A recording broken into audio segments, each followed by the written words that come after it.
আমরা ফিলিস্তিনের মুসলমান শিশুদের উপরে নির্যাতন হয়েছে দেখে তার জন্য নামছি। আমরা তার দেশ শান্তি চাই।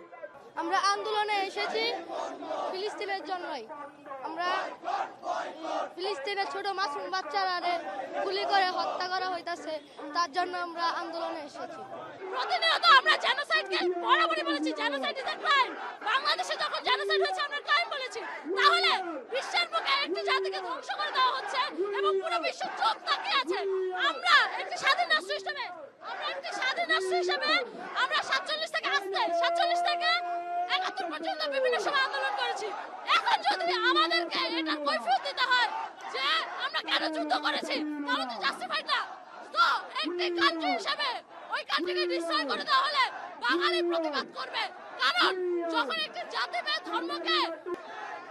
ধর্মকে ধ্বংস করে দেওয়ার কথা হয় তখন সেটা হয় টেরোরিজম, এবং ইসলামিক টেরোরিজম আমরা সাপোর্ট করি না। এই কর্মসূচির মাধ্যমে প্রথমত বাংলাদেশের তরুণরা এই যে আজকে প্রাইভেট বিশ্ববিদ্যালয় অ্যালায়েন্স, প্রত্যেকটা প্রাইভেট বিশ্ববিদ্যালয় north south BRAC UIU east West সবাই একত্রিত পুরো বিশ্বকে জ্বালান দিচ্ছে। প্রথমত যে আমাদের দেশে আমরা সবাই একত্রিত, আমরা যেই কারণে হোক না কেন নিজেদের দেশের স্বাধীনতা রক্ষার্থে বা বিশ্বের মুসলমানদের স্বাধীনতা রক্ষার্থে আমরা সবসময় একত্র থাকবো। তো এই আওয়াজটা আমরা যেমন আমাদের এখান থেকে দিচ্ছি, বিশ্বব্যাপী সকল মুসলমান দেশের মুসলমান তরুণেরা দিচ্ছে ইনশাআল্লাহ।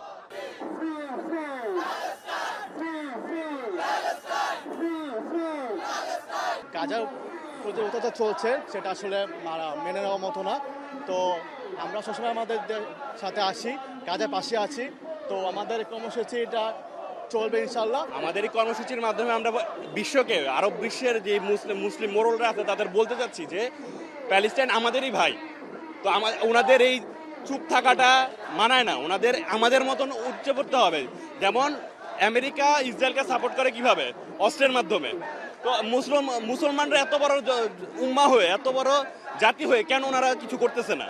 এটাই আমাদের মূল প্রতিবাদ, যে প্যালেস্টাইনের এই জেনোসাইডগুলো বন্ধ করতে হবে এবং আমাদের এই মুসলমানদের পাশে মুসলমান কান্ট্রিতে দাঁড়াতে হবে।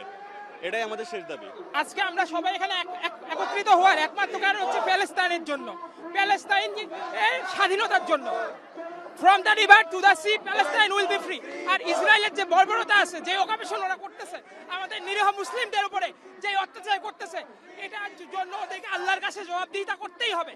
প্যালেস্টাইন স্বাধীন হবেই, এটা নিয়ে কোনো সন্দেহ নাই যে প্যালেস্টাইন স্বাধীন হবে। From the river to the sea, Palestine will be free. As a Muslim আমাদের প্রতিবাদটা ভাইয়া করা উচিত। আর যেহেতু মুসলিমদের উপর অসভ্য বর্বর নির্যাতন চলছে, আমাদের মুসলিম হিসেবে প্রতিবাদ করা উচিত। আর এই প্রতিবাদ করাটা ভাইয়া খারাপ কিছু না, প্রতিবাদ করাটা আসলে একটা ভালো কাজ। প্যালেস্টাইনের পক্ষ হয়ে আমাদের মুসলমান ভাই বোনদেরকে হত্যা করা হচ্ছে, ছোট শিশুদেরকে হত্যা করা হচ্ছে, সেটা আমি সহ্য করতে পারি না। সেজন্য আমি ওদের পক্ষ হয়ে আসছি এখানে, যাতে করে আমাদের মুসলমানদের হত্যা না করা হয় এবং ইসরায়েলের পণ্যগুলো বয়কট করা হয়। আমরা ইসরায়েলের বিপক্ষে, ইহুদিদের বিপক্ষে, আমি মুসলমানের পক্ষে।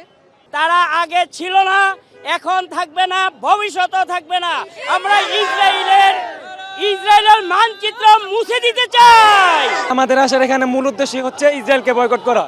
ইসরায়েলকে বয়কট মানে এই না যে মুখে মুখে বলতে হবে, আমাদের ইসরায়েলি পণ্য বয়কট করতে হবে।